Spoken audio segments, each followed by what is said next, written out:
Essa segunda tarefa, ela é mais voltada para falar sobre a professora Marta Bezerra de Medeiros no aspecto de sua dedicação, de sua vocação à profissão de professor, que foi a profissão escolhida por ela quando ela tinha 15 anos de idade, para fazer dessa profissão a sua vida, no sentido mais vocacional, que é viver da e para a profissão de professor.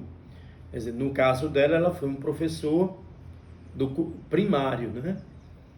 Mas essa capacidade esse desejo de construção do conhecimento e do saber, em minha mãe se tornou uma coisa muito mais complexa, porque além do ensino primário, do preparo das crianças para fazer o curso ginasial fora da cidade de Lages, fora da cidade de Caiçara, fora da cidade de Pedra Preta, ela também tornou-se uma boa florista. Então ela fazia flores com perfeição para as noivas de Lages, né? Da década de 40, 50 e ainda na década de 60, aquelas flores utilizadas nos turbantes, no buquê. Fazia também grinaldas, que as pessoas antigamente utilizavam no Dia dos Mortos, né? As grinaldas que se oferecia aos mortos. E fazia também as flores para algumas pessoas que conheciam o trabalho dela. Ela fazia rosas para vestidos. Quando uma senhora da elite desejava ter uma rosa muito bem feita para colocar no seu vestido, ela procurava mamãe e ela construía essa rosa, né? Fazia essa rosa do próprio tecido, do tecido do vestido. Então isso era muito comum acontecer. Eu lembro ainda de Zetinha de Walter, que mamãe sempre fazia rosas para os vestidos de Dona Zetinha. Então a vida professoral da minha mãe, ela já foi analisada 2 vezes. A primeira pela professora Maria Elisete de Carvalho, da Universidade Federal da Paraíba, que durante 2 anos pesquisou, uma pesquisa financiada pelo CNPq, e a pesquisa foi sobre a trajetória professoral de Marta Bezerra de Medeiros. O corte que ela fez para essa pesquisa foi de 1932 até 1952, cabendo a outras pessoas que querem se dedicar a esse tipo de pesquisa histórica trabalhar de 52 até a década de 70, quando ela se aposenta, né? Então a professora Elisete trabalhou, tem alguns artigos publicados em revistas científicas sobre o trabalho da minha mãe, e uma outra pessoa, foi feita também uma monografia na Paraíba e uma monografia na UNP, quando a UNP desenvolvia as pesquisas nos cursos de letras.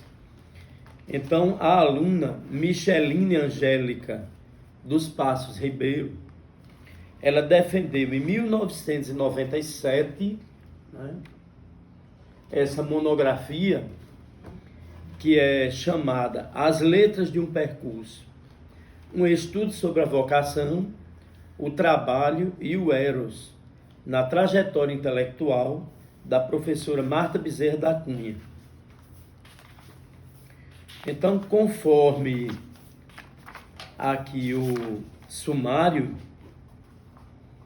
né, ela expõe no sumário como essa pesquisa vai ser desenvolvida do ponto de vista metodológico, né? Então ela começa a parte da introdução, onde ela faz o percurso teórico-metodológico, fala na vocação de professor da minha mãe, faz uma biografia comentada e o ponto de partida são cartas epistolares. Então ela aproveitou todas as cartas que ficaram guardadas e tentou analisar a correspondência de Marta Bezerra de Medeiros com seus ex-alunos, a correspondência com alguns personagens importantes que faziam a Secretaria de Educação e Cultura na década de 40 e 50, as cartas desenvolvidas posteriormente, que ela mandava para os ministros, para os secretários de educação, para os diretores de escola, para alguns amigos, inclusive amigos da profissão de professor, como era o professor Francisco Rodrigues Alves, que era um dos diretores do Departamento de Educação e que depois veio ser advogado e professor da UFRN. Um conjunto de cartas para uma das mulheres mais importantes da burocracia da estação ferroviária, que era muito ligada ao Departamento de Educação, Carolina Augusta da Silva Massa, e algumas cartas que foram feitas para dois ex-alunos, né? Geraldo Andrade Teixeira e João Batista Cortez, e outras cartas de outros alunos. Então, no início da vida professoral da minha mãe, que é Marta Bezerra de Medeiros, começa em 1932 e vai até 1973, quando ela se aposenta. Em 1932, ela tinha terminado o curso complementar misto e tentou uma cadeira de professor pela rede municipal de Lages. O prefeito de Lages era o Baldino Batista. O prefeito de Lages, ele, de imediato, ele não vai atender a minha mãe no sentido de nomeá-la professora. Talvez pelas questões políticas, né? Mas, como o pai da minha mãe era um fazendeiro e o núcleo de relacionamento dos fazendeiros era ligado também à prefeitura, né? Esses fazendeiros eram Francisco Leandro, era Manuel Chico de Albuquerque, e desse modo que politicamente nomearam mamãe a primeira professora da rede municipal de Lages. Essa nomeação, ela vinha não para atender esse desejo professoral da minha mãe. Na verdade, os proprietários de terra, eles queriam votos, eles queriam eleitores, e nós estávamos em 1932, algumas mudanças políticas já tinham acontecido, inclusive Alzira Soriano já tinha sido eleita dentro do sistema patriarcalista prefeita de Lages, tinha sido deposta com a Revolução de 30, né?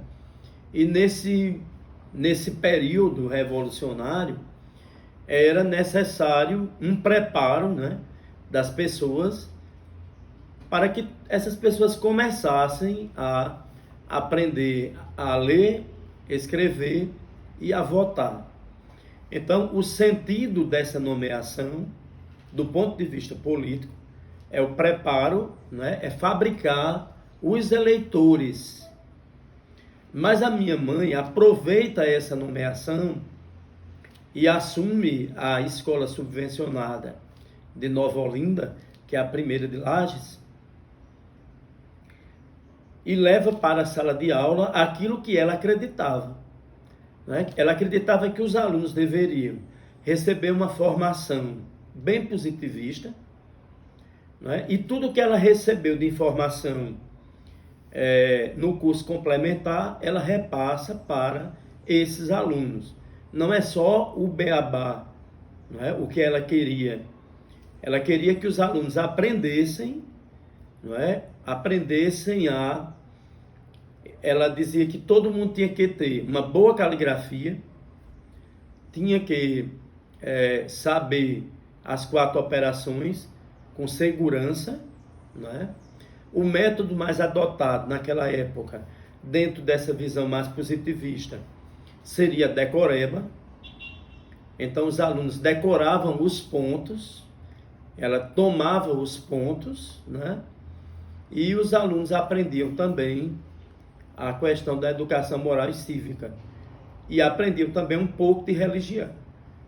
Mesmo a escola sendo uma escola da Primeira República, que separava a religião do Estado, mas aí ela, convenientemente, com o credo dela, ela também ensinava, né, a todos os alunos o Pai Nosso, a Ave Maria e os agradecimentos que tinham e a questão do amor à pátria.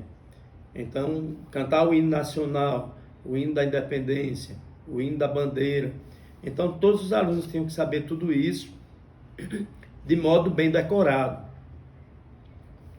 Só que de 32, né, até 1945, apesar de ser nomeada para a escola do Pico Preto, ela consegue levar esse entendimento para as outras fazendas, porque ela era extremamente bem articulada com cada fazendeiro local.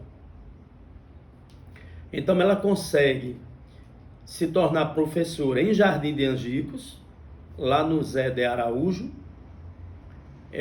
No Zé de Araújo ela funda a escola, né, e tem uma quantidade de alunos enorme, fica muito conhecida. Do Zé de Araújo ela passa também a ensinar na Fazenda Nova. A fazenda era administrada por uma mulher, que é Dona Maria Augusta Teixeira de Vasconcelos, que deu carta branca para ela desenvolver o ensino na fazenda. A prioridade também era o ensino do seu filho. E os moradores matriculariam seus filhos também. E ela passaria também a ensinar a bordar, ensinar a costurar, ensinar outras prendas que aquelas moças começariam a necessitar. Posteriormente, ela substitui a irmã em Caiçara por várias vezes. As licenças de maternidade, elas duravam muito tempo e foi possível a minha mãe estruturar o grupo de Caiçara, a escola de Caiçara, mandar colocar um piso, fazer o muro, né, e desenvolver um ensino acreditado, né? Porque tão logo isso acontecia, as pessoas que eram chefes políticos colocavam seus filhos para estudar. Ela começa a fazer um ensino pela manhã para cumprir o horário que era obrigatório pela escola pública, e à tarde ela vai fazer um ensino privado para os filhos daqueles proprietários que podiam pagar pelo ensino privado. Então isso acontece em Caiçara, a ponto do senhor Matas Teixeira colocar sobre a guarda da minha mãe o preparo de seus 2 filhos, Geraldo e Walter, para eles concorrerem a uma vaga em Bananeiras. E esses meninos foram preparados pela minha mãe e concorreram para Bananeiras e foram aprovados. Posteriormente, a minha mãe vai substituir uma professora que foi nomeada para o grupo, a Escola Isolada de Pedra Preta. A escola foi criada, a professora não pôde ir por questões políticas. Uma prima nossa passa alguns dias ensinando, que é Joana Elisa da Silva, e a minha mãe vai ser nomeada pelo governador do estado para ser a professora substituta de Pedra Preta. Como professora substituta de Pedra Preta, ela se torna a dirigente definitiva de Pedra Preta, nomeada pelo governador do estado, José Varela. É quando a minha mãe vai ter muito estímulo e o incentivo de um casal de comerciantes do local e proprietários de terra, de nome Baé e Guimar Varela, que eu acho que era irmã do governador do estado, e Baé, que é o pai de Boris, aliás, é o avô de Boris Marinho. E o ensino em Pedra Preta teve o apoio exatamente de Baé. Minha mãe sempre dizia que Baé era uma espécie de homem de muitas luzes, né? Porque ele queria que a escola funcionasse bem, dava toda uma estrutura, né? Veja que a professora almoçava, jantava e tomava café, financiado por Baé. Foi construído o prédio da escola e sobre a tutela de Baé com os filhos, né? Mamãe pôde criar uma outra escola estadual que se chamava Escola Noturna de Pedra Preta. Então, pela manhã era a escola das crianças e à noite a escola noturna funcionava para os adultos aprenderem a ler e escrever na cidade de Pedra Preta.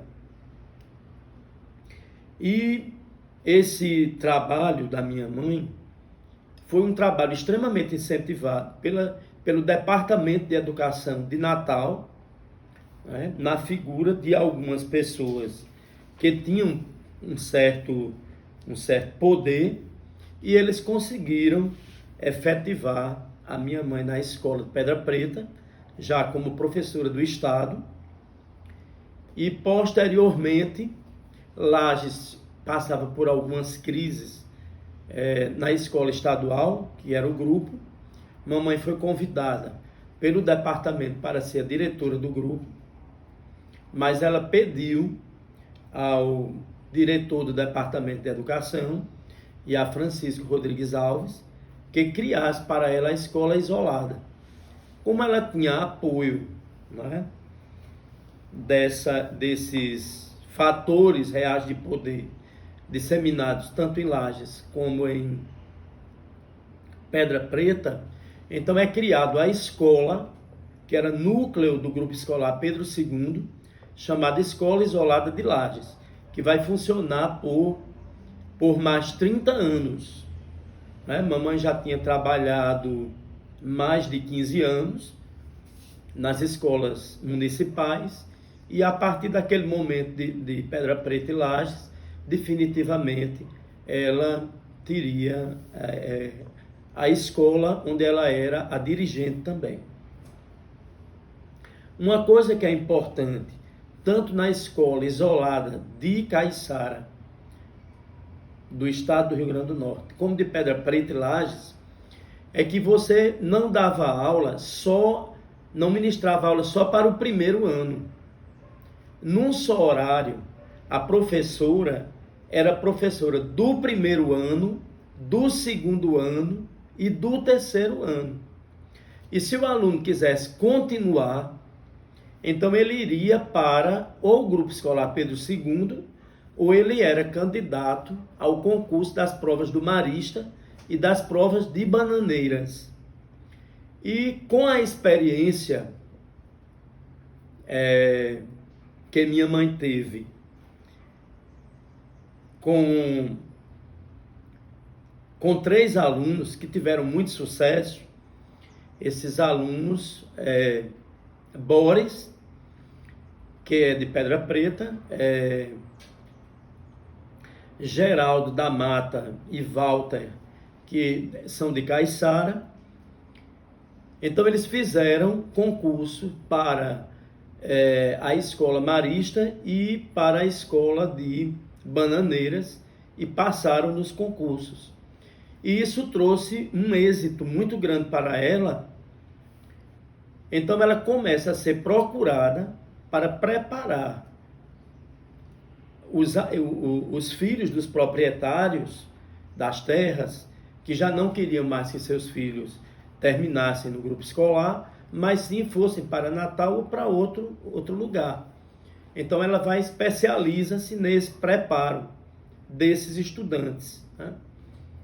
Então a escola isolada de Lages passa a funcionar primeiro numa casa comprada por ela, na Praça da Matriz, vizinha a Irene Montoril, vizinha a Nino Noga do lado direito, Madrinha Irene do lado esquerdo, e lá vai funcionar o primeiro, o segundo e o terceiro ano da escola isolada de Lages, aonde os alunos do primeiro ano tinham a primeira parte da aula, aquelas noções gerais, né, da cartilha alfabética e da tabuada. Os alunos do segundo ano já tinham um preparo mais avançado, porque eles tinham que aprender as 4 operações e ter êxito na caligrafia. E os alunos do terceiro ano já estudavam os pontos, isto é, aquela educação bem decorativa, que o aluno era sabatinado, não é? Se sabia o ponto da semana, o ponto de história, o ponto de geografia, não é? E ao lado de tudo isso, esses alunos, os do primeiro ano conseguiam, não é, ter o alimento do que era ensinado no segundo, ao mesmo tempo se alimentavam também com a matéria que era dada no terceiro ano. E os alunos do terceiro ano já começavam, não é, a ajudar a professora a trabalhar os do primeiro, porque ela fazia, não é, um preparo diferenciado para aqueles alunos, e eles já iam para o quadro, já colocavam a matéria no quadro, já faziam uma espécie de monitoria. Então, ao lado dessa aprendizagem, né, ela torna-se também a professora que fazia cartas, né? As pessoas não sabiam escrever, na sua maioria, não sabiam ler. Então, no sábado e domingo, a professora fazia cartas para as pessoas mandarem para o governador, mandarem para o presidente da República.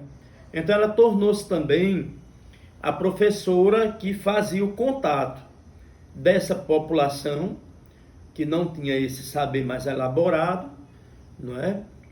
Ela tinha aprendido francês ainda no tempo de Pedra Preta, porque o período de Pedra Preta serviu também para ela aprender muito da cultura geral, porque a amizade da minha mãe com os catedráticos do Departamento da Educação começa exatamente no período de Pedra Preta. Então ela vai conseguir aprender francês semestre, conseguir aprender ciências sociais, a matemática de Antônio Trajano, que era a matemática do curso superior, né? O professor Rodrigues Alves dava todas as instruções para ela ser uma autodidata, e as pessoas reconheceram que ela tinha todas essas habilidades no campo professoral. E com a nomeação definitiva para Lages, ela começa também a exercitar suas outras habilidades. Essas habilidades eram aula de pintura para as moças. Então as moças aprendiam a pintura a óleo, aula de flores para as moças. Então as moças aprendiam também a fazerem flores, a fazer corte, costura, com o apoio de Carmelita Cabral. Ela vai ter um apoio enorme ao longo de toda a sua vida dessa grande mulher chamada Carmelita Cabral, que era uma espécie também, como Guimar Varela lá na Pedra Preta, né? Era uma espécie de mecenato. Então ela pôde desenvolver os dramas, que eram os teatros, né? Então elas faziam juntas aqueles teatros, aqueles dramas, e as alunas aprendiam a representar. Se a escola precisasse de um piso novo, o Estado não tinha dinheiro, então onde arranjar dinheiro? Fazia um drama, as alunas representavam, o drama era feito na União Caixeiral de Lages, e o dinheiro era voltado para o piso daquela escola, do salão da escola que estava precisando, às vezes de compra de material, porque nem sempre os materiais chegavam de modo muito fácil, e também a manutenção da biblioteca, né? Porque a Escola Isolada de Lages, ela tinha sua biblioteca, a biblioteca toda organizada pela minha mãe, isso até a aposentadoria, né? Então, ao longo do percurso da Escola Isolada de Lages, minha mãe criou os cursos de datilografia. Então, a cidade de Lages teve a segunda escola de datilografia, né? A primeira era uma escola de datilografia que era patrocinada por seu Elpídio e a sua filha, eu não me lembro mais o nome da filha de seu Elpídio, mas posteriormente houve a escola de datilografia do ginásio do padre, e depois da escola de datilografia do ginásio do padre,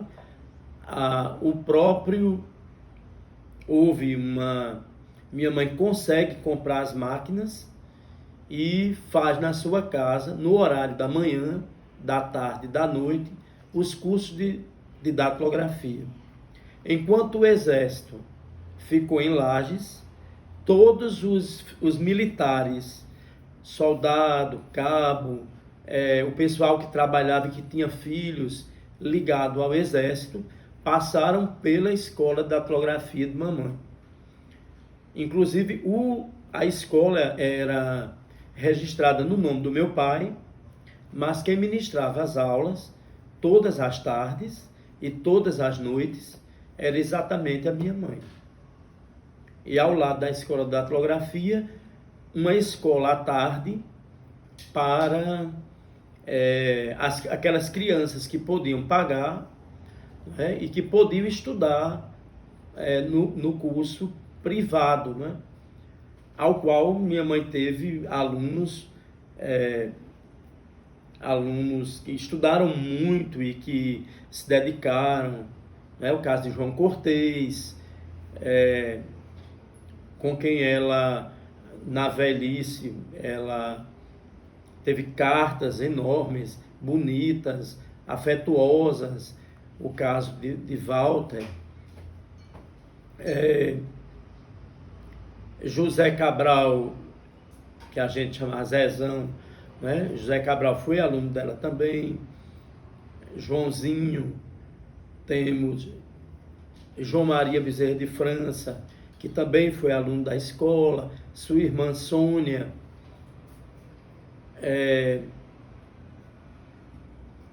E houve outra aventura nesse período da década de 60. É que a minha mãe, o governo federal começou ensino à distância. Então esse ensino era através de escolas radiofônicas. Então minha mãe se tornou a professora de Lages da escola radiofônica. Então à noite a minha casa era aberta e o salão a sala de aula era aberta para receber os alunos da escola radiofônica. Então, educação à distância não é uma coisa jovem de hoje. Eu, quando era menino de 4 anos de idade, eu assistia minha mãe direcionando os alunos da escola radiofônica. Minha mãe distribuía os livretos, não é, das matérias daquele dia de aula, que podia ser matemática, português, história, geografia. O rádio era ligado, começava a aula, tinha um intervalo, ela tirava as dúvidas dos alunos no intervalo, tinha o segundo horário e a escola terminava de 10h30 da noite. Então, quem quiser recuperar isso numa monografia de mestrado, não é? Apesar de não existir tantos documentos hoje, esses documentos foram entregues ao grupo escolar, mas a escola radiofônica preparava aquelas pessoas que tinham entre 13 anos a 20 anos, exatamente para eles recuperarem o tempo perdido e terem o curso primário a partir da escola radiofônica. Então, inclusive tinha um rádio específico com uma plaquinha com o nome de escola radiofônica patrocinada pelo governo.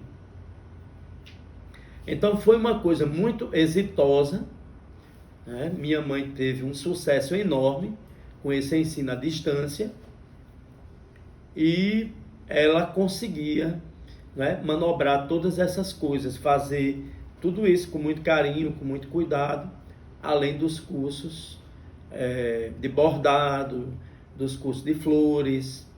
E uma outra coisa que era um atrativo, né, é que ainda em Pedra Preta, né, esse período de Pedra Preta ele foi muito rico, né, com muitas viagens a Natal, cursos de aperfeiçoamento, e em Natal ela aprendeu que era possível se tornar cartomante. Então ela consegue comprar o livro O Tarô Adivinhatório, ela aprende a arte do manejo das cartas, né? Faz uma leitura de cabala, claro que era uma leitura muito superficial, e ela, até os últimos dias de sua vida, ela botava o baralho, né? Ela abria o baralho, fazia o jogo do baralho, e as pessoas de Lages, às vezes vinha da fazenda, do interior, para fazer esse estudo, né, da vida passada, futura e presente através das cartas. Uma outra coisa que minha mãe teve muito êxito foi em conseguir cadeiras de rodas para os paraplégicos de qualquer região. Então, quando papai sabia que tinha uma pessoa portadora de paraplegia, ele chegava: Marta, está na hora de você fazer uma carta para conseguir uma cadeira para fulano de tal que está precisando da cadeira, que ele não anda. Então ela mandava fotografar a pessoa, fazia a documentação, enviava para o Rio de Janeiro e depois para o Instituto Baiano de Reabilitação. Inclusive é em Pedra Preta, com o êxito do curso de adultos, que minha mãe vai receber do presidente da República, Eurico Gaspar Dutra, 2 cadeiras de rodas inglesa. Uma eu tenho até hoje guardada e a outra papai depois vendeu. Então essas 2 cadeiras inglesas eram sofisticadas, eram muito bonitas, em couro. As cadeiras pareciam uns tronos, de tão boas, essas cadeiras tinham capa, tinham um capote muito grande, né, para proteger da chuva. E esse reconhecimento, ele é uma coisa boa. Quer dizer, você reconhecer em vida que as pessoas compreendem que o que você fez foi importante para o desenvolvimento dos filhos, né? Para o desenvolvimento da educação de uma cidade, da educação do município, porque a preocupação dela não era só a educação para o centro da cidade. era também a educação nesses municípios, onde ela dizia que precisava, né, dessa luz, dessa lamparina acesa, para que as outras pessoas tivessem também aquele conhecimento. Então eu agradeço a vocês pela oportunidade de vocês me escutarem e faremos posteriormente outras entrevistas.